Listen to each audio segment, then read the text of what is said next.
ekosistem di hutan tropis masih terjaga, gitu kan? Nah, pertanyaannya, apakah bisa gitu, Prabowo melakukan hal serupa? Ini kan supaya hutan kita terjaga, kemudian utang kita tadi menyinggung soal utang kita menurun. Nah, ini kan konsepnya death of nature swept. Gitu kan. Tuan rumah tidak akan berunding dengan maling yang menjara rumahnya sendiri. Anda sebagai patriot harus tegas membela rakyat, membela kepentingan bangsa.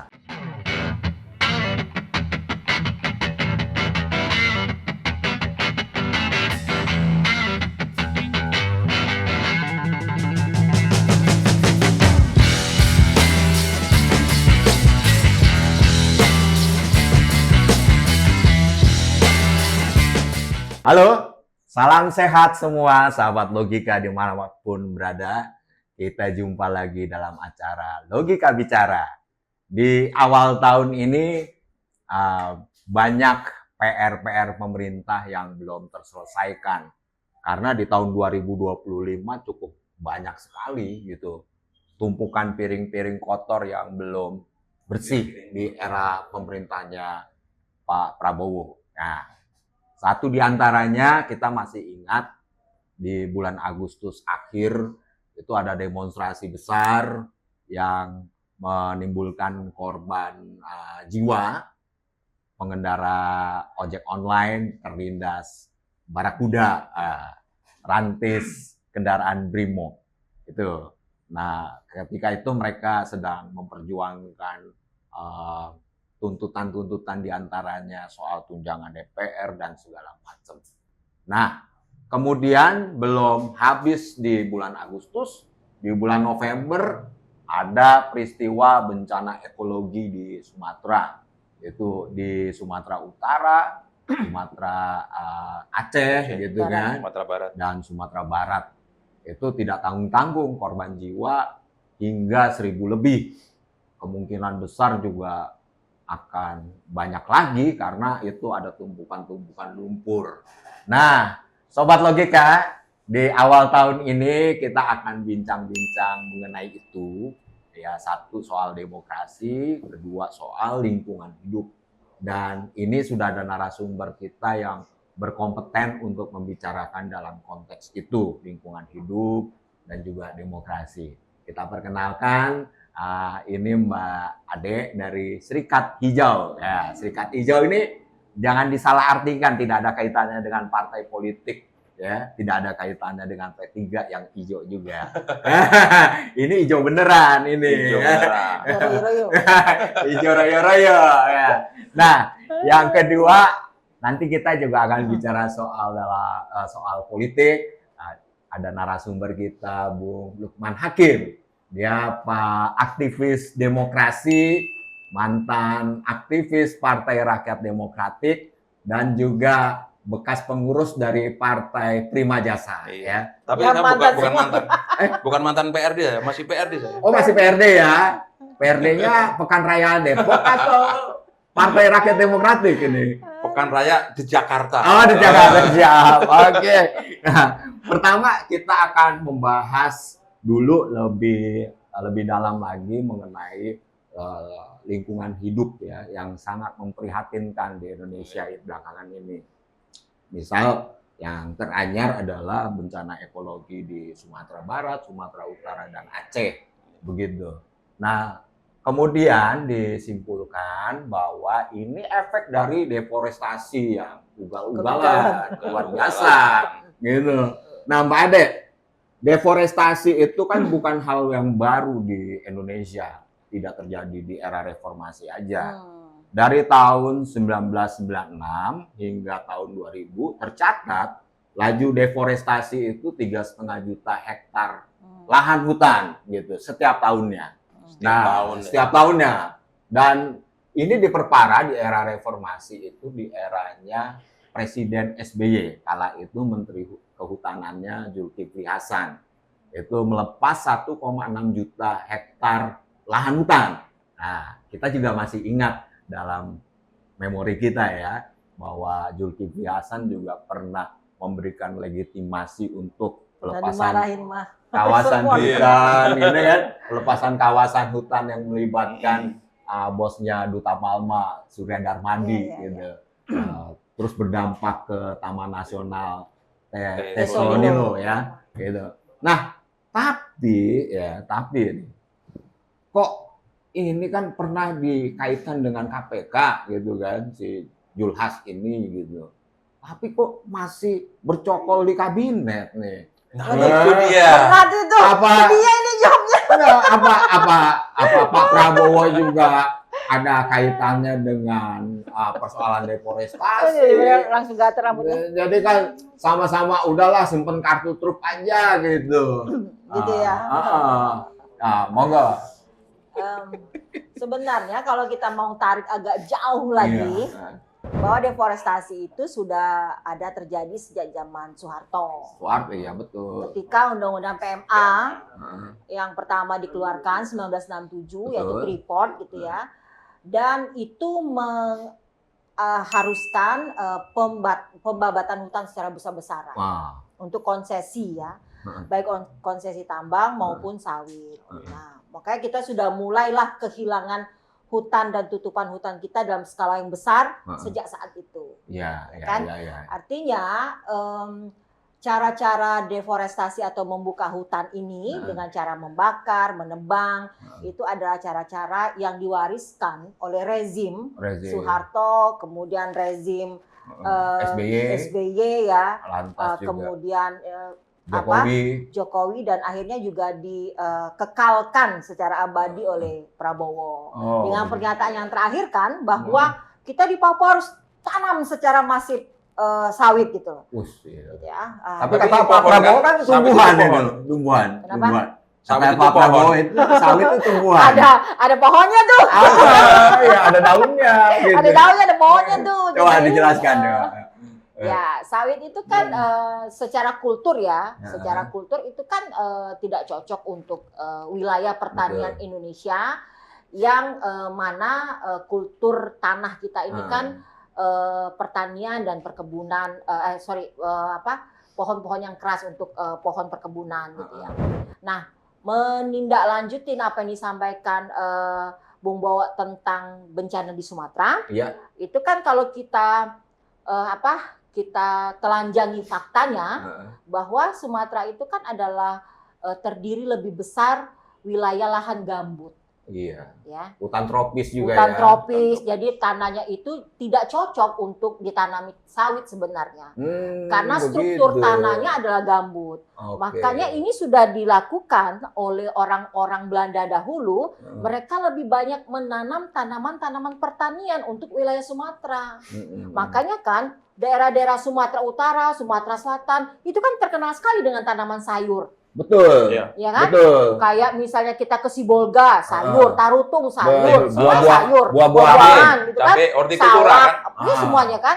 Karena pemerintah kolonial Belanda itu sudah tahu bahwa pada masa itu struktur tanah di Sumatera itu lebih cocok untuk tanaman-tanaman pertanian. Kalaupun itu ditanami tanaman-tanaman keras, itu adalah tanaman yang juga tidak menghancurkan struktur tanahnya, misalnya kopi. Makanya Sumatera terkenal sekali dengan kopi kan. Kopi gayo ya. Kopi gayo. Oh, kita tahu tuh. Tapi sejak masuknya investasi, kemudian Indonesia, kemudian pemerintah Soeharto berkolaborasi menjadi bagian mesra dari oligarki ya, representasi dari investasi asing, maka salah satu yang ditargetkan itu adalah penanaman sawit dalam skala yang besar. Oleh karena itu wajah perkebunan Indonesia berubah sejak saat itu. Jadi kita menjadi produsen monokultur. Betul. Jadi kita tidak punya keragaman diversity lagi, bahwa sebenarnya Sumatera atau Indonesia ini punya kekayaan tanaman yang sangat banyak gitu. Pohon itu bukan hanya sawit, tapi banyak pohon yang lain yang kita tuh kenal sejak zaman dahulu. Kita bisa ngambil apapun yang ada di di hutan kita, tetapi sejak saat ini kan kita cuma kenalnya sawit aja. Itulah keberhasilan dari rezim Orde Baru yang kemudian Ditularkan dilanggengkan ya. ya pada ini nih rezim apa nih sekarang namanya? Lukman, nggak tahu ya. Rezim apa nih? Pokoknya Oligarki lah. yang dikekalkan sama rezim oligarki ini ya. Oligarki dikangkangi oleh oligarki. Iya, jadi seolah-olah satu-satunya pendapatan kita itu hanya dari sawit gitu loh. Nah, dikangkangi oligarki, investasi, berarti ada kaitannya dengan Omnibus Law. Ya, Undang-Undang Cipta Kerja ya. Ya kan, Iya. Undang-Undang Cipta Kerja. Nah, di Undang-Undang Cipta Kerja kan sebetulnya prioritasnya investasi, tetapi investor juga nggak ada yang mau berinvestasi di Indonesia. Iya. Malah alam kita hancur gitu kan, Iya. karena mengindahkan AMDAL misalnya ya, satu di antaranya. Nah, sebetulnya apa sih ini orientasinya rejim ini nih gitu kan? Gini ya, kalau dari kerusakan sumber daya alam ini, konversi Iya. itu lebih tinggi dengan manifestasi dari kesejahteraan, oke lah mungkin kita bisa terima. Iya. Ya. Artinya rusak nih hutan ya, tapi masyarakat kita sejahtera. Kita bisa sekolahkan anak kita dengan gratis. Betul. Kita bisa bawa anak kita ke rumah sakit dengan gratis. Betul. Tapi yang terjadi adalah sudah sumber daya alam kita rusak, nilai yang dikembalikan untuk masyarakat. pemulihan lingkungan itu nol. Masyarakat juga menjadi Iya, tetap miskin. Betul. Jadi apa yang harus Kemiskinan malah bertambah ya. kemiskinan malah bertambah kan? Kemudian yang paling menyedihkan lagi adalah masyarakat sudah terjauhkan akses dari sumber daya alam itu. Ya, misalnya kayak contoh kasus ya PT TPL tuh, Toba Pap Lestari. Dulu kan tahun 83 namanya Indo Rayon Utama, punyanya Sutanto Tanoto. Iya benar. Di sekitaran operasi mereka, masyarakat hidup dalam kemiskinan sampai sekarang juga begitu ya. Nah, itu yang dijelaskan oleh teorinya Robert Auty tentang kutukan sumber daya alam. Iya. Di mana negara yang dianugerahkan ya sumber daya alam melimpah, masyarakatnya miskin. Karena Jadi apa? paradok ya. Karena sumber daya alam itu dihisap dan diambil oleh para pemilik modal yang berkonspirasi, yang berkoalisi dengan oligarki ini. Oke. Nah, dan itu tidak dikembalikan dalam usaha-usaha perbaikan ekologi, pemulihan status lingkungan, kemudian dikembalikan untuk meningkatkan kesejahteraan pendidikan, hidup layak, tidak dikembalikan kepada masyarakat. Akibatnya, sekarang ini coba tunjuk satu tempat di mana sumber daya alam yang besar tapi rakyatnya sejahtera. Nggak ada. Nggak ada, betul. Papua misalnya, Papua itu kurang apa sih hebatnya? Hutannya bagus, para wisatanya hebat, masyarakatnya miskin. Iya, sekarang disulap jadi sawit sama Pak Prabowo ya. Bukan disulap lagi, diharuskan. Diharuskan. Gile, ngeri banget ya. Tadi ya. Nah, tadi menyinggung soal oligarki berkonspirasi dengan penguasa ya. Ini saya bertanya sama Bung Lukman nih. Nah, dari 500 lebih anggota DPR kan latar belakangnya adalah pengusaha ya. Begitu ya? Sehingga regulasi yang diciptakan itu selalu berpihak kepada pengusaha dan penguasa gitu. Pertanyaannya gitu kan, bagaimana kepentingan rakyat bisa terakomodir secara baik gitu kalau anggota-anggota dewannya masih seperti ini? Sistemnya perlu diubah atau bagaimana? Jadi sistem apa yang harus dibuat? Ya, sistem yang mensejahterakan ya. Kalau katanya Tan Malaka nih, kepentingan rakyat tidak akan diwakilkan dengan orang yang hidupnya tidak pernah bersama rakyat. Ya, itu kan? yang mau saya katakan gitu. Jadi terima kasih. Tapi sebelum itu ya, tadi Bung Wowo nyebut soal peristiwa di akhir Agustus, kemudian seterusnya kan. Jadi sebelum saya bicara di sini, di waktu singkat ini, saya ingin menyampaikan dengan dari hati saya, ya, penghormatan setinggi-tingginya pada kawan-kawan muda yang sekarang ini masih di penjara. Ya. Teruslah berjuang, perlawanan akan selalu menghasilkan kesadaran yang maju untuk rakyat. Jadi kawan-kawan, salam hormat setinggi-tingginya dan saya mendoakan kawan-kawan sehat semua, ya, kaum muda ini yang masih sekarang ada ratusan bahkan ribuan yang masih menjalani proses dikriminalisasi menjadi tahanan politik. Ya, termasuk. Jadi zaman Orde Baru, zaman reformasi awal nggak sebanyak ini gitu. Ini dalam 1 tahun terakhir ini malah ada ratusan. Ini namanya tahanan massal gitu Nah ya. itu kita nggak tahu apa melabeli pemerintah ini kan. Kalau yang saya pahami adalah bahwa apa yang terjadi sekarang ini memang ada benang merahnya dari berdirinya Republik ini ya. Iya, iya. Kemudian selama masa pergerakan, terus kemudian proklamasi 45 sampai ke berakhirnya kekuasaannya Bung Karno, Soekarno waktu itu, perdebatan ideologis kan masif di mana-mana. Betul. Sehingga semua pendiri bangsa atau tokoh-tokoh bangsa kita itu bisa meramu apa yang menjadi landasan bernegara untuk mencapai tujuan nasional kita seperti di pembukaan Undang-Undang Dasar 45. Sehingga muncul dari kanan, tengah, kiri segala macam diramu menjadi satu nilai ya, atau falsafah Pancasila itu ya, filosofi kehidupan berbangsa negara ini. Nah, tapi sejak 65 ya, terlepas dari kontroversial 65 itu seperti apa, tapi seperti yang dikatakan Bu Ade tadi, begitu Soeharto menetapkan ada UU PMA, itu semua runtuh. Perdebatan ideologis nggak ada, kemudian bahkan Pancasila pun itu dibikin narasi tunggal yang ditetapkan oleh Orde Baru pada waktu itu. Sehingga semua elemen bangsa, baik apalagi di pemerintahan, terus kemudian di wilayah kebangsaan di masyarakat, itu tidak boleh memikirkan ideologi lain ya yang bisa berakar dari nilai lokal seperti yang di Papua, seperti yang di Sumatera Barat, seperti yang di Aceh segala macam. Dia tidak punya kesempatan untuk mendesakkan ideologi yang berakar dari nilai-nilai lokal itu. Yang sebenarnya gotong royong yang ada di Pancasila juga. Tapi karena tidak sesuai dengan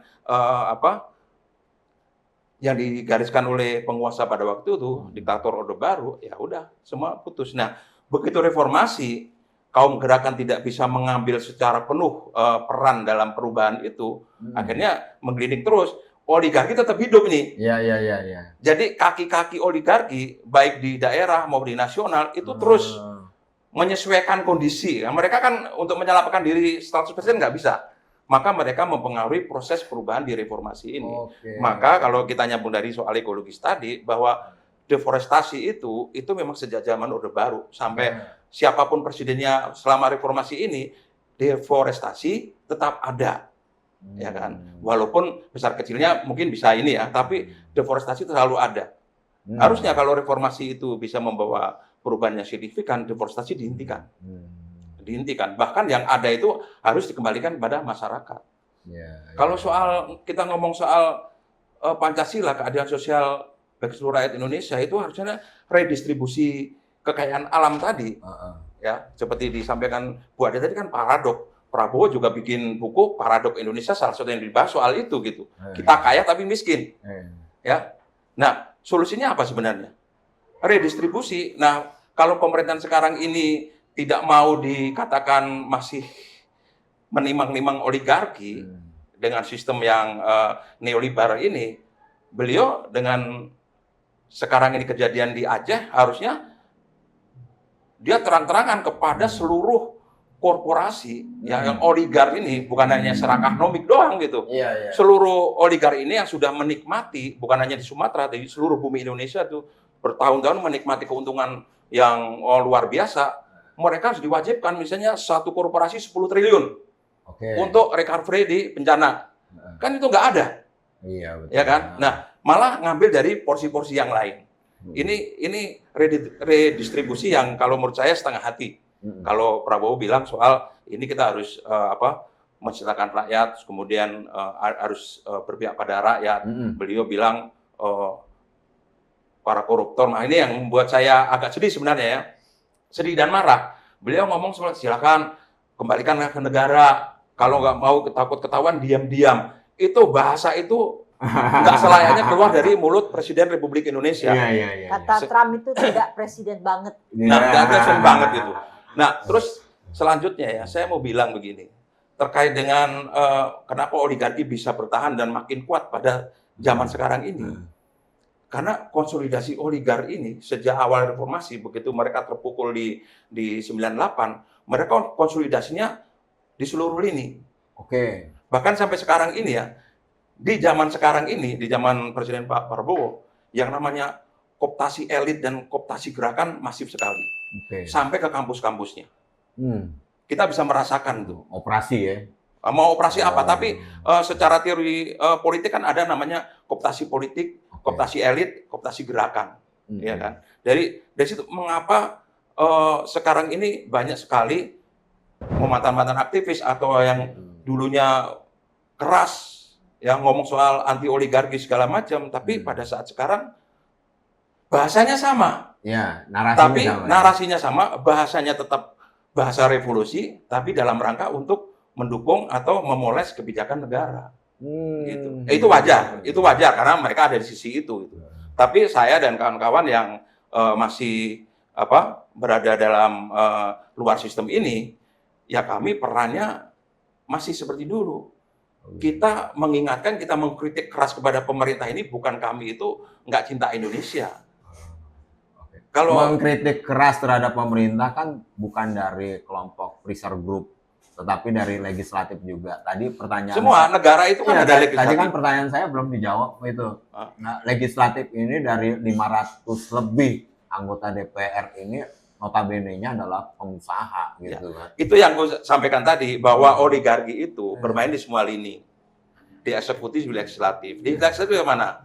Lewat pemilihan, lewat elektoral. Nah, pemilihan bagaimana caranya supaya kepentingan rakyat itu terwakili oleh wakil rakyat? Saya mau ini dulu bicarakan kenapa sebagian besar dari anggota legislatif, baik di pusat maupun daerah, itu adalah pengusaha, katakanlah kan. Ya. Jadi ini masih hangat soal pemilihan. Tadi saya bilang oligarki itu konsolidasi sejak awal masih terpukul di seiring dengan jatuhnya Soeharto. Tapi oligarki sebenarnya masih ada.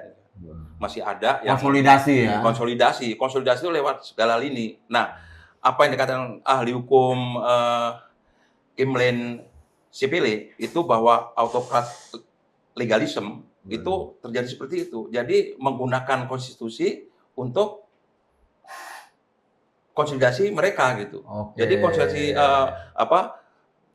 Jadi mereka mempengaruhi autokrasi ini dibangun melalui konstitusi gitu. Dengan narasi konstitusional mereka membangun autokrasi itu gitu. Itu yang sedang sekarang gitu.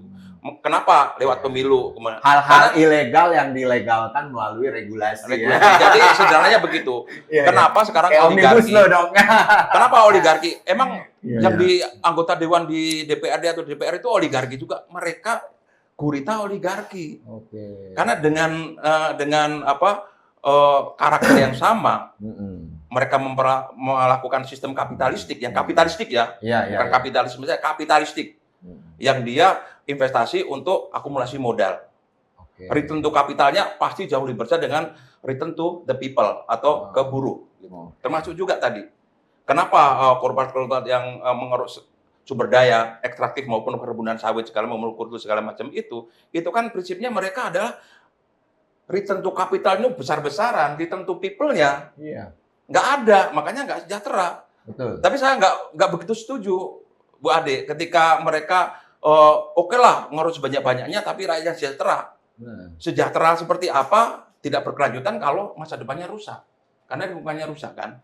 Jadi ya seharusnya sekarang ini yang dilakukan oleh negara harusnya kalau konsisten kepada pasal 33 Undang-Undang 45 harus hentikan semua. Nah Pak Prabowo kan ya cuma omong-omong doang gitu. Pada oligar kaum serakah nomid yang ini keras, tapi pada oligar dan penguasa sumber daya alam yang ada di barisannya kita nggak pernah dengar. Lunak ya. Kita nggak pernah dengar, bukan yang lunak gitu, kan? Kita nggak pernah dengar gitu. Misalnya yang di dalam lingkaran kekuasaan ini para oligar misalnya, yaitu dikutip 10 triliun setiap mereka itu untuk recovery bencana misalnya begitu, atau untuk recovery deforestasi. Harusnya begitu ya. Karena kata deforestasi itu sendiri sudah melanggar ya kan. Hutan dibabat habis, deforestasi, padahal forest itu di kita sejak zaman dulu itu adalah sumber penghidupan masyarakat gitu. Bagaimana negara mengelola itu secara bijak. Soal Pancasila lagi ini. Soal kebijaksanaan. Apakah sekarang itu sistem struktur politik itu dibangun di atas hikmat kebijaksanaan, atau tidak, money politik terjadi di mana-mana, transaksional di mana-mana, ya kan? Apalagi nanti ada ide pilkada oleh DPRD. Itu kan sama aja memindahkan, misalnya kalau logikanya ini soal transaksi ya, transaksional. Kalau dulu transaksinya langsung ke rakyat, nanti itu akan digrosir di DPRD. Digrosir, ya kan grosir di situ jadinya. Kalau dulu ya, bagaimanapun juga kita tidak membenarkan adanya transaksi money politik gitu. Tapi dengan melibatkan rakyat pada proses pemilu atau pemilihan secara langsung, itu kita sedang menghormati Pancasila. One man, one vote. Bukan one man, one vote, tapi mereka terlibat dalam proses politik itu, mewakilkan. Begitu wakil itu tidak sesuai dengan aspirasi rakyat, harusnya rakyat sekarang ini juga punya hak untuk menagih. Tapi bagaimana sekarang rakyat mau menagih? Aktivis yang ngomong kritik pemerintah aja ditangkap. Apalagi ada undang-undang KUHAP yang baru. Ada KUHAP yang baru. Itu kayaknya lebih ngeri. Itu yang namanya tadi autokratik legalism. Jadi semua itu dibungkus dengan aturan hukum. Jadi ini bukan sekedar merubah aturan teknis, money politik, efisiensi, tapi ini adalah merubah aturan untuk konsolidasi para oligark, gitu, melalui seluruh struktur negara, baik eksekutif, legislatif, dan mungkin juga yudikatif segala macam, dan itu sudah kita rasakan semua kan. Jadi kalau pertanyaannya harus bagaimana, kita harus kembali, kita harus jujur nih, pemerintah pemangku kebijakan ini, pelayan rakyat harus jujur, apakah mereka sudah mengamalkan nilai-nilai Pancasila dan konstitusi?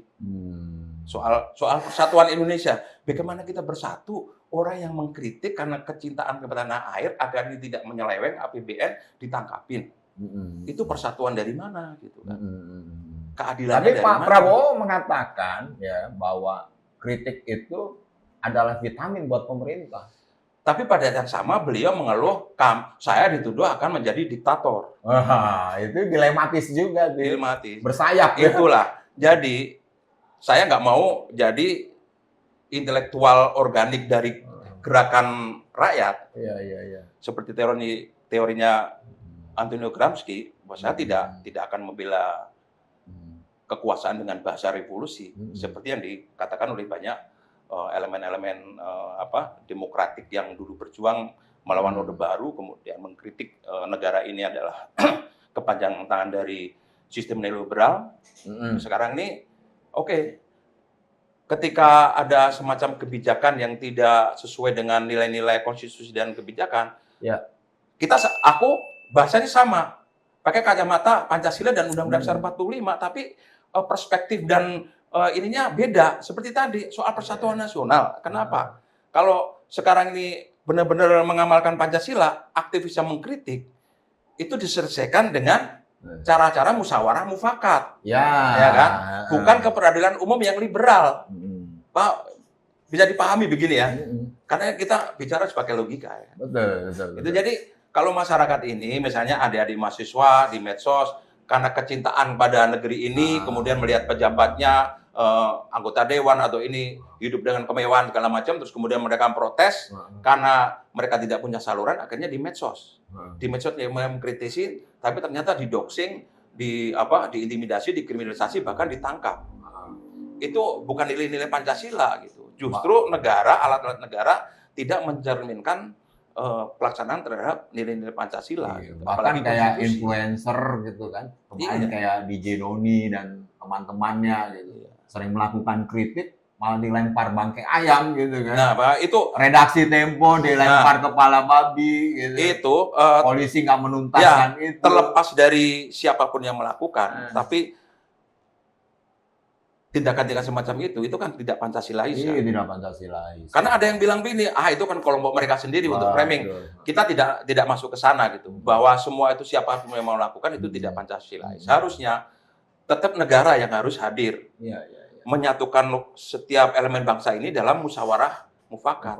Dalam musyawarah itu, ketika kritik diterima dengan baik, sekeras-kerasnya tetap diterima, itu namanya vitamin buat pelayan rakyat dalam pemerintahan ini termasuk Pak Presiden gitu. Oh. Tapi kalau hanya retorika kritik itu adalah vitamin, tapi begitu ada yang mengkritik dengan keras, baper. Oh kan? iya iya. Gitu. Ya. Ya, ini penting bagi kita untuk generasi muda untuk terus mempelajari dan juga mencari jalan keluar bagi masa depan, karena masa depan milik mereka. Bukan milik kita yang sekarang ini sudah ujur kan. Betul. Bahkan bukan miliknya Pak Presiden seorang kan. Gitu. Tapi mereka, jadi makanya kalau generasi tua sekarang ini tidak memberikan ruang bagi generasi muda sekarang untuk secara sehat berdiskusi masalah kebangsaan ini, berdebat di media sosial, berkontribusi melalui cara-cara mereka, kembali kepada zaman awal kemerdekaan bahwa semua ideologi itu bisa berkembang di situ, kemudian masuk pada Pancasila. Pancasila ini kan kayak perasan dari berbagai ideologi yang dipelajari oleh para pendiri bangsa dari teori-teori klasik dulu, ya kan? Iya betul. Dari yang paling kiri ke paling yang kanan gitu. Ternyata bisa bersatu gitu. Betul. Karena kalau dibilang Pancasila itu sudah harga mati atau sudah tuntas, tuntas sebagai konsep, tapi nggak tuntas sebagai falsafah untuk membedah peri kehidupan berbangsa dan bernegara sekarang ini. Oke. Gitu, menurut saya. Tadi Sobat Logika sudah dijawab sama Bung Lukman bagaimana fungsi legislatif itu tidak berjalan dengan baik. Ternyata ada satu skenario jahat yang dilakukan oleh oligarki pasca reformasi. Mereka melakukan konsolidasi, ya kan? Mereka melakukan konsolidasi menjadi stakeholder gitu, membuat kebijakan. Maka itu tidak heran kenapa Undang-Undang Cipta Kerja itu ketok palunya cepet banget, semalam selesai gitu kan. Pokoknya diketok sampai sekarang masih berlaku, ya kan? Nah, itu akhirnya melanggengkan kepentingan jahatnya mereka. Lantas tadi menyinggung soal Undang-Undang Dasar 45 Pasal 33 bahwa sumber daya alam itu ya dikuasai oleh negara untuk kesejahteraan masyarakat banyak. Untuk sebesar-besarnya kemakmuran rakyat. Nah, ini kan tidak terjadi kemudian. Nah, kita ambil contoh kasus di Sumatera Utara nih. Saya mau bertanya sama Mbak Ade nih. Di Sumatera Utara, PT Toba Pat Lestari, perusahaan siapa itu? Industri kertas punyanya Joseph Utama, warga negara Singapura, memakai bendera perusahaan Hong Kong, gitu kan? Nah, itu kan yang menikmati mereka nih, warga-warga asing gitu. Nah, artinya ini kan sudah mengkhianati pasal 33 Undang-Undang Dasar 45. Nah, dalam konteks Mbak Ade sebagai pegiat lingkungan hidup, gitu kan? Ini satu pengkhianatan atau bagaimana sih ini? Ya, padahal sudah jelas kan pasal 33 tuh. Tapi masyarakat hidup dalam kemiskinan, yang kaya itu orang-orang asing, para taipan-taipan, gitu kan? Ya, pengelola negara ini memiliki cara pandang yang sangat pragmatis. Oke. Jadi kemampuan mereka itu hanya mampu sampai menjualkan atau mencari pembeli, kemudian kayak calo dong. Iya, pembeli itu kemudian mengambil sendiri gitu kan. Indonesia for sale. Jadi misalnya kayak gini, saya punya kebun, terus saya bilang sama Bung Lukman, saya punya kebun tuh, saya ajak dia ke kebun saya. Udah dia bilang, oh ya ini, gitulah kan. Iya. Nah, saya akan mengambil dari selisih harga. Betul. Nah, itu yang disebut sebagai Republik Pemburu Rente. Ngeri nih. Ya kan? Begitu saya ditawarin mau, tapi urus perizinannya beres ya, gitu ya. Gimana nih kata yang beli gitu kan, investasi asing atau siapa gitu. Udah pokoknya beres lah kalau soal izin mengizin gitu kan. Jadi kemampuan kita hanya sampai apa itu tadi namanya ya, menjual barang mentah atau kita tapi kan mencari selisih gitu, broker, middleman dan sebagainya. Tapi kan sekarang ada hilirisasi katanya. Ya seharusnya hilirisasi itu kita sudah mempersiapkan infrastruktur. Iya. Bukan sekedar omon-omon ya. Bukan sekedar. Kalau hilirisasi itu sebagai slogan, atau sebagai salah satu cara untuk mengalihkan perhatian, gitu ya. Jadi katakanlah ini adalah sebagai tipu daya, sehingga masyarakat atau rakyat ini terlena bahwa kita ini adalah negara yang sudah bisa melakukan hilirisasi, tapi buktinya kita kan memproduksi, kita kan mengkonsumsi segala sesuatu, baik itu barang dan jasa dengan cara impor. Ya kan? Kita coba hitunglah dari pangan kita, berapa banyak yang bisa kita swasembada sendiri gitu kan. Kita lebih banyak mendapatkan dari negara-negara lain. Impor ya, betul. Ya kan? Masih impor ya. Nah, kemudian jasa yang lain kita juga harus bergantung kepada negara-negara yang punya infrastruktur yang lebih modern dan baik daripada kita. Tapi beda ini Bu Ade. Ini kopi dari bumi Nusantara. Jadi logika kopi. Jadi logikanya kita juga begitu. Kalau logika kopi ini saya tahu bahwa mereka ini mengumpulkan berbagai kopi-kopi Nusantara. Jadi mereka ngambil, mereka bekerja sama dengan petani dari Jawa Barat. Nggak perlu hilirisasi ya. Nah, sudah terjadi ya dulu sampai hilir dan jadi memberdayakan rakyat. Ya. Artinya kalau komoditi rakyat ini kemudian diakumulasi, kemudian diolah sendiri oleh tangan anak-anak bangsa ya, lewat katanya hilirisasi yang infrastrukturnya disiapkan secara paripurna oleh negara, kan kita akan menjadi negara yang tidak tergantung pada impor. Baik terhadap impor, kemudian kita tidak akan tergantung terhadap hutang secara besar-besaran. Betul. Iya betul. Ya, karena kita sudah bisa mandiri secara ekonomi. Apa yang disampaikan oleh Presiden Soekarno kita sebagai the founding father, berdikari di bidang ekonomi. Nah, artinya bumi Indonesia ini punya kekayaan kekayaan yang sangat luar biasa, keanekaragaman produk yang sangat luar biasa. Kalau flora endemik atau fauna endemik, kemudian kita juga punya banyak komoditi yang lain, tetapi kita selalu mengambil rente, selisih dari jual beli. Bukan kita kali, para pejabat kali. Jangan bilang kita dong, saya nggak mau dibilang kita. Dan oligarki. Ini bosnya ini. Kita. Jadi hanya mengambil selisih atau rente aja.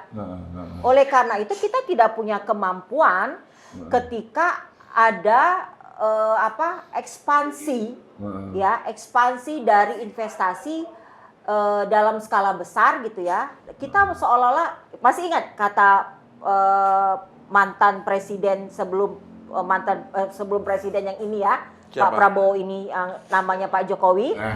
Nah, dia bilang datang kepada saya. Mau berapa puluh ribu hektar lahan saya siapkan. Emang lahan ini punya siapa? Mau siap-siapin aja. Itu berarti termasuk salah satu contoh pemburu rente. Nah, ya. Tanah ini udah jelas ternyata ya penyebab deforestasinya Jokowi dia. Tapi saya nggak sepakat ya, kita tumbuhkan pada seorang presiden bernama Jokowi. Saya nggak bilang begitu. Saya bilang begini bahwa sebagai seorang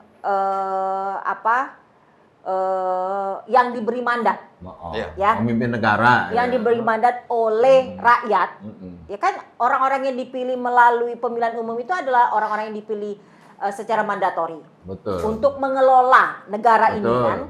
Nah, seharusnya dia harus melakukan pendekatan persetujuan kepada rakyatnya. Tapi gimana mau pilkada aja mau dicerabut hak pilih rakyat? Nah, ketika misalnya mandatori itu disepelekan gitu ya. Kemudian diputuskanlah secara individu hanya karena pada saat itu ada posisi yang melekat sebagai kepala negara dan kepala pemerintahan, seolah-olah itu menjadi absolut bahwa keputusan pribadi adalah keputusan dari negara atau pemerintahan, ya kan? Iya. Oleh karena itu ketika Presiden Pak Jokowi bilang pada waktu itu datang kepada saya bisa sediakan berapa puluh ribu hektar lahan, itu seolah-olah pendapat negara. Ya? Itu sebenarnya Pemburu rente ya. Enggak, dia melaksanakan yang dilakukan oleh Orde Baru, Iya, iya, Undang-Undang PMA itu jilid 2. Jilid Karena itu betul-betul resmi Iya. Ya. di hadapan investor seluruh dunia. Terlegitimasi melalui regulasi yang Betul. namanya gitu. Padahal itu tanah ya. itu, kita kan tahu ya, tanah itu sudah didiami oleh masyarakat adat jauh sebelum ada Indonesia ini. Iya, betul. Iya, betul. Ya kan mereka hidup, mereka ada di situ, Ya mereka kayak ini ya, Mbak, kayak Rempang ya. Iya. Misalnya Itu ya, kan tanah ulayat ya. apa di Rempang, apa di Kalimantan, Kalimantan, apakah di Papua. Papua, apakah di Sumatera, mereka adalah penjaga hutan Betul. yang hidup sudah sejak lama sebelum ada republik ini. Loh, kok tiba-tiba kita bisa mengatasnamakan bahwa kalian bisa datang kepada saya, berapapun tanah akan saya sediakan. Ngambil dari mana kalau tidak tanah masyarakat adat? Ah, betul. Iya. Ya kan? Betul. Sementara tanah masyarakat adat itu adalah kumpulan dari berjuta-juta biodiversity di dalamnya. Nah sekarang, misalnya kayak tadi Bung Bowo menyinggung soal Tesonilo. Tesonilo itu kan adalah konservasi yang salah satunya terlengkap ya Betul. di Indonesia. Yang seharusnya manusia dengan ekosistem yang ada di dalam Tesonilo itu hidup dengan harmoni, berdampingan. Betul. Tapi yang terjadi adalah tiba-tiba ada perkebunan kelapa sawit. Itu sejak kapan tuh di Tesonilo ada Era SBY, SBY atau Megawati? era pemerintahan SBY. Megawati nggak ngeluarin ini. Tapi di zaman Megawati yang saya baca di periode beliau itu ada semacam mengizinkan swasta untuk mengelola di hutan lindung. Itu ada, coba dicek ya, nanti dikonfirmasi. Kalau saya salah dikoreksi coba. Tapi saya pernah membaca bahwa Tapi Megawati itu sangat konsisten dengan ajaran bapaknya ya. Iya. Jadi kayak Soekarno Enggak, itu ini dalam melarang konteks gitu. dalam konteks yang dibicarakan ini itu jadi yang saya baca ada kebijakan Megawati yang mengizinkan, yang nggak tahu pertimbangan beliau seperti apa, nggak banyak, nggak ugal-ugalan seperti sekarang secara kuantitas gitu, secara perluasan, tapi di zaman beliau ada kebijakan yang mengizinkan swasta mengolah di sumber daya alam di kawasan hutan lindung. Itu Nah, ada gitu. Itulah yang akhirnya menyebabkan bahwa penghormatan terhadap kedaulatan masyarakat adat itu tidak dilanggengkan oleh pemerintah. Ya. Siapapun pemerintah itu. Yang akhirnya itu menyebabkan pertarungan sengit antara kelompok masyarakat sipil atau LSM atau NGO ini yang bekerja untuk isu-isu advokasi kerakyatan. Ya. Ya, dari undang-undang masyarakat adat yang nggak tahu kapan gitu ya. Kita juga Sekarang semakin statusnya gimana tuh mengkhawatirkan. undang-undang masyarakat adat? Masih di Balek atau di Padahal Prolegnas sudah ya? bertahun-tahun ya. Ya, Iya. nah itu perjuangan yang karena apa? Karena kumpulan orang kecil ini yang nama kelompok masyarakat adat ini itu tidak valid, tidak direcognize oleh negara, oleh pemerintah gitu loh. Padahal nanti dalam aturan agraria kepemilikan adat itu bisa dikaburkan ya, karena surat-surat yang menjadi bukti kepemilikan lahan atau tanah kan berbeda lagi ini di regulasi yang baru Ya, itu ya. agraria. Itu sebenarnya seiring dengan tuntutan untuk bikin undang-undang masyarakat adat itu sebenarnya nanti akan terdistorsi di situ gitu loh. Mau mencerabut kalau tadi kita bilang soal keragaman alam itu kan kalau di Pancasila kita di perisai itu kan yang di kaki kan ada Bhinneka Tunggal Ika, itu bukan soal suku-suku aja. Suku-suku kalau kita turunkan ke bawah itu adat. Adat itu nggak bisa hanya masyarakat adat. Sebagai manusia atau masyarakat, di sana ada ekosistem ya. Iya. Jadi kalau kita ngomong soal Bhinneka Tunggal Ika, begitu ada proses pencabutan hak-hak masyarakat dari buminya, dari tempat tinggalnya, dari lahannya, itu sedang menggerogoti nilai-nilai kebinekaan itu gitu. Karena keragaman suku itu tidak ada kalau tidak ada penghormatan terhadap hak-hak masyarakat adat atas wilayah atau bumi sebagai sumber penghidupannya. Jadi kalau kita ngomong soal para elit-elit politik ngomong soal Pancasila, konstitusi segala macam, kita turunkan sampai sedetail itu gitu. Apakah mereka itu menjamin hak masyarakat adat? Kebinekaan itu bukannya soal suku dan budaya, gitu, tapi juga sumber penghidupan. Ya itu lahan yang paling kritis. Oke. Gitu. Sumber penghidupan bagi masyarakat adat yang sustainable itu kan pernah terjadi di era pemerintahan Abdurrahman Wahid Gus Dur gitu kan. Kala itu Menko Perekonomiannya Riza Ramli. Nah, saat itu Indonesia selalu dicibir sama negara-negara Eropa, Pasti. Amerika Serikat karena sering melakukan deforestasi. Lantas Riza Ramli kala itu menjadikan ini sebagai bargaining karena utang Indonesia begitu besar kan. Ya. Nah, kemudian dia melakukan negosiasi dengan Menteri Keuangan Jerman kala itu. Nah, alhasil disepakati utang Indonesia turun 600 juta US dollar ya.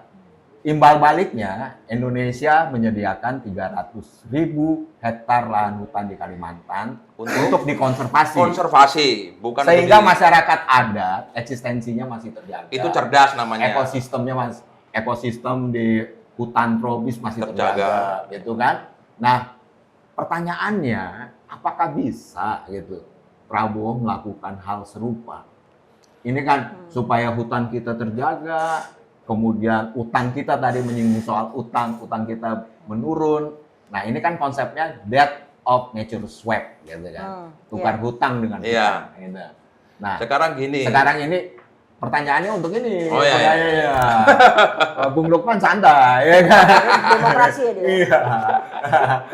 Jadi kalau kita ini kan bukan barang baru yang masyarakat atau rakyat Indonesia tidak tahu tentang sosok presiden kita saat ini. Iya.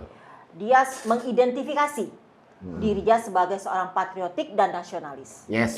Gitu kan. Dengan selalu berpidato dan program kerjanya yang saat ini salah satunya MBG, makan bergizi gratis, itu kan adalah ciri-ciri nasionalis dan sosialis ya. Jadi artinya sangat berorientasi pada kepentingan rakyat. Ya kan? Nah, seharusnya dengan karakter dan image atau branding yang diperlihatkan kepada publik, itu kan menjadi sesuatu yang sangat mudah bagi presiden kita untuk menjalankan misi ini gitu kan. Ya kan? Betul. Ya, karena apalagi tadi menyinggung soal patriot ya. Patriot itu bicara hutan tidak hanya sekedar tumbuhan, tidak sekedar memberikan oksigen bagi kita manusia, tapi menurut Rocky Gerung, hutan adalah sebagai defense, sebagai bumper, gitu kan, menjaga kedaulatan bangsa. Nah, itulah kenapa Ho Chi Minh gitu menang melawan pasukan karena Amerika. banyak utang untuk karena banyak utang. Ya, karena dia bersembunyi dalam hutan. Jadi kalau patriot harusnya sadar itu ya.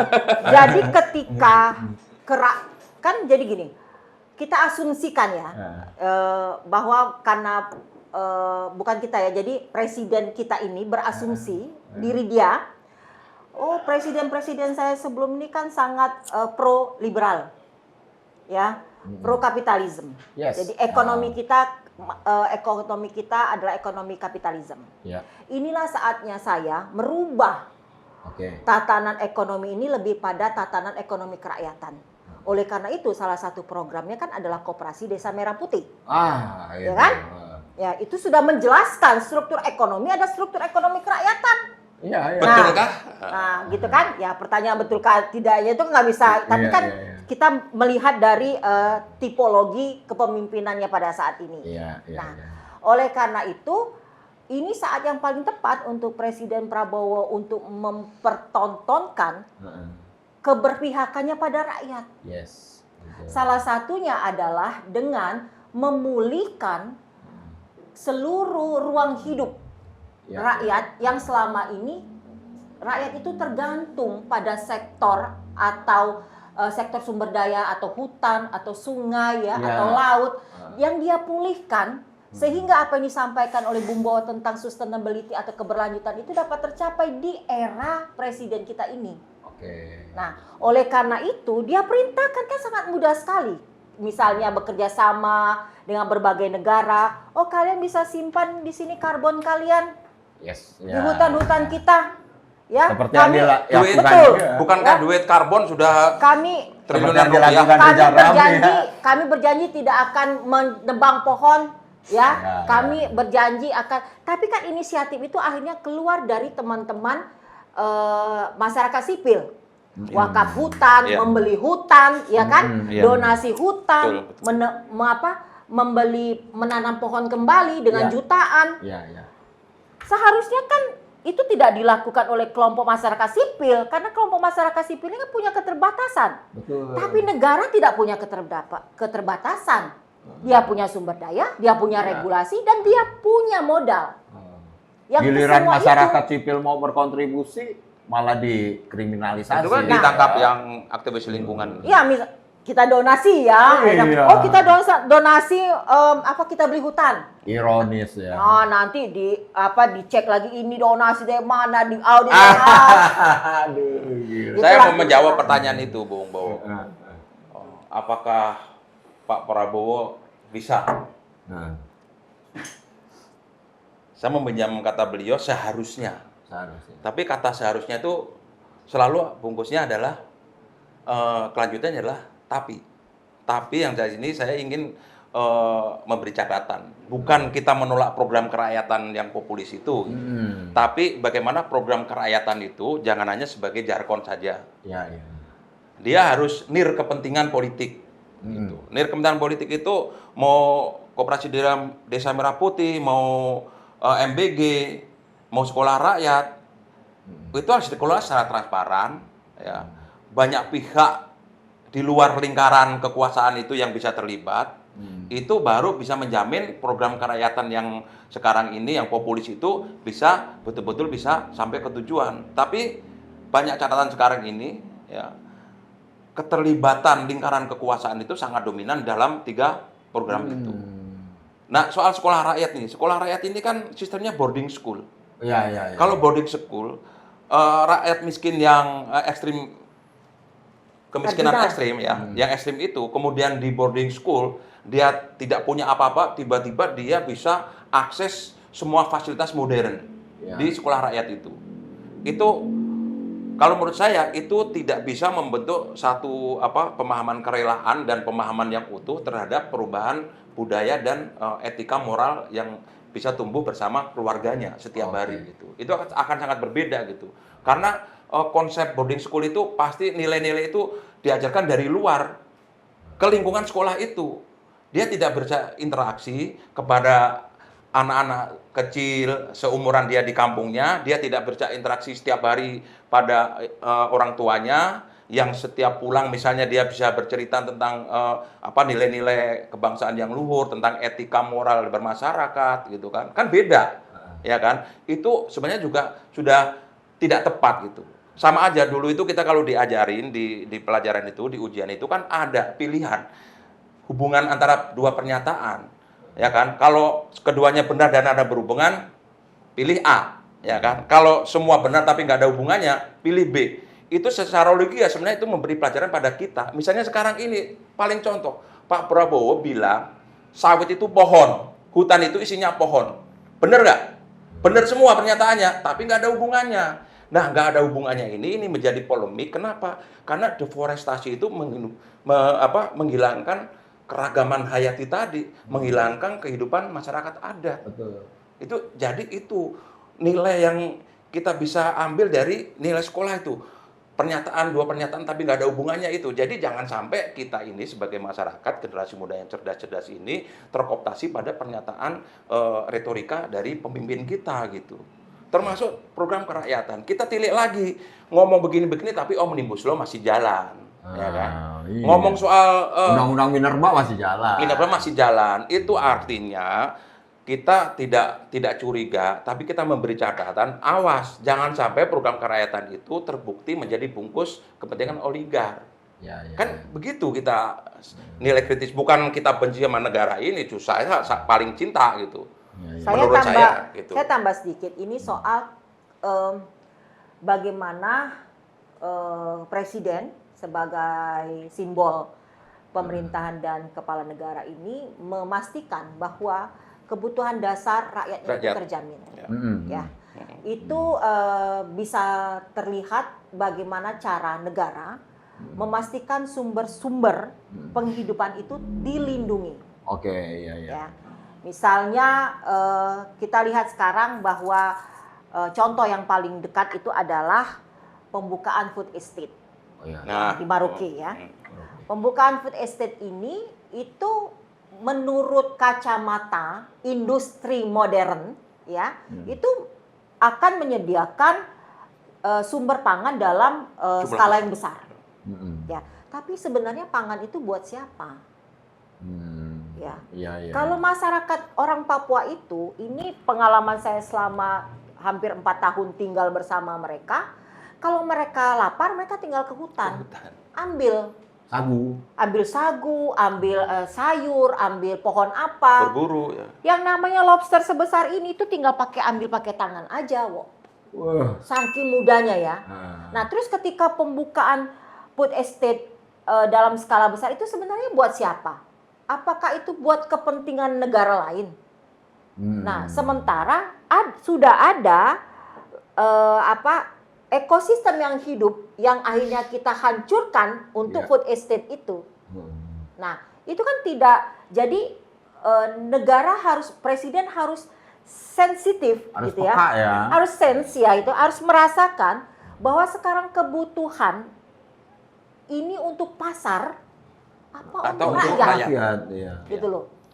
Kalau untuk pasar, makanya akan terjadi seperti yang dikatakan Bu Lukman tadi.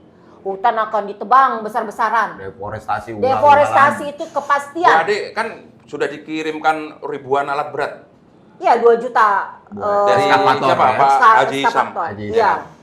Itu untuk apa? Orang Papua nggak makan dalam skala besar. Iya. Wong sejak operasi Trikora mereka mengganti sagu dengan nasi. Sebenarnya kalau nggak diganti dengan nasi pun atau beras, mereka tetap hidup. Tetap, iya. Karena itulah makanan utama mereka. Jadi sebenarnya food estate itu ya, atau sekarang proyek strategis nasional pangan ya, itu untuk pasar atau untuk rakyat. Itu Yes. food estate yang di Merauke itu di luar yang akan direncanakan pembukaan hutan untuk sawit sama tebu itu ya, Bu Ade? Ya, jadi kan food estate itu kan masuk dalam proyek strategis nasional. Tapi pertanyaannya adalah orang Papua itu tidak perlu food estate dalam jumlah besar itu. Sekarang food estate atau proyek strategis nasional pangan itu untuk pasar atau untuk rakyat. Gitu. Oke, Sobat Logika, kita tadi sudah bincang-bincang mengenai isu strategis di tahun 2026 dan tadi narasumber kita Mbak Ade dan juga Bung Lukman sudah memaparkan solusi untuk Pak Prabowo sebagai pemimpin negara agar Indonesia bisa menjadi negara maju ke depan. Iya. Dan Ada catatan sekali. Tadi bisa Macan itu butuh hutan. Ya. Jadi kalau macan Asia nggak ada hutan, macan nggak bisa hidup. Iya. Jadi kucing Kertanegara dong. Ya. Oke, tadi Sobat Logika, nah bisa saya simpulkan bahwa pemangku kebijakan di negeri ini harus peka gitu Ya. terhadap nasib bangsa ke depan. Tuh. Tidak serta-merta berpikiran pragmatis untuk kepentingan mereka dan kelompoknya saja. Tapi ini kepentingan 200 juta rakyat Indonesia. Nah, untuk itu tadi sudah dijelaskan oleh Mbak Ade bahwa pemerintahan Prabowo ini harus menjalankan program yang sustainability gitu kan. Jadi untuk keberlanjutan anak cucu kita, bukan kita sekarang ini. Nah, kita juga bisa mencontoh dari China yang punya sumber daya alam besar gitu. Mungkin lebih besar Cina dibanding Indonesia. Tapi di China punya partai, Bro. Xi Jinping itu dia mencadangkan untuk anak cucunya ke depan. Iya. Nah, yang terjadi di Indonesia sebaliknya, ini diobral tadi bahasanya apa, grosir ya, Dihabisin besar-besaran. sekarang gitu. Karena sistem politik kita yang nggak beres, legislatif, yang notabene-nya pengusaha mendominasi parlemen sehingga bisa mengubah kebijakan untuk kepentingan oligark. Ya. Ini masyarakat Indonesia harus peka terhadap ini. Untuk itu, gitu, ada wacana mengenai kepala daerah dipilih langsung melalui DPRD, ini harus kita tolak secara tegas, harus kita lawan, ya kan, secara jelas gitu. Kecil Nah, banget lawannya. karena ini menyangkut kepentingan masyarakat banyak. Jangan kita kasih kesempatan oligarki menginfiltrasi regulasi untuk kepentingan-kepentingan mereka. Karena Indonesia, sebagaimana yang diamanahkan dalam Undang-Undang Dasar 45, Pasal 33 sudah sangat jelas bahwa sumber daya alam dikelola oleh negara untuk kepentingan rakyat. Untuk Bukan sebesar-besarnya kepentingan rakyat. Bukan kepentingan oligarki. Ya. Pak Prabowo, Anda sebagai pemimpin negara harus ingat apa kata founding father kita, Tan Malaka. Tuan rumah tidak akan berunding dengan maling yang menjarah rumahnya sendiri. Anda sebagai patriot harus tegas membela rakyat, membela kepentingan bangsa.